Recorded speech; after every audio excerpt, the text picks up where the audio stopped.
Hello guys नमस्कार मुझे Kashi welcome to my new vlog माने गाँव बर्तमान गोटे बोले असुविधा चली पानी छाड़ू ना पानी आज की 7-8 दिन हो पानी छाड़ू ना आम गाँव हो कि जो गाँव हो देखा मिल तुम देखुच सब गाँव पानी छाड़ू ना यार प्रमुख कारण हूँ पैसा पत्र किसी सरकार को बढ़ाई चाहूँ से सरकार दरमा बढ़ले यार टे जल्दी किसी समाधान हो पार आम आसिक धुंदियाना पाखे पहुँची गलु आ धुंदियाना आउ कौन मान असुविधा रही कौन पे पानी छाड़ू ना 8-10 दिन हम 8-10 दिन है बर्तमान स्ट्राइक है माने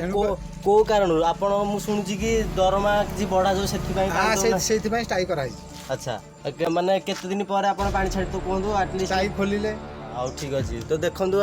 आम धुंदिया ना कहले जहा गोटे सरकार निष्पत्ति पर तापर पानी छाड़िबे कहि हबनी आ केते दिन एमती पानी कोन छाड़िबो केते दिन पर छाड़िबे आउ तापर आई वीडियोटी समस्त शेयर करो समस्त म पाखु जाऊ आउ मु चाहूँ कि मो ये वीडियो माध्यम कार किसी सुविधा माने जदि हेल्प हो पाउची बहुत खुशी लगे मते।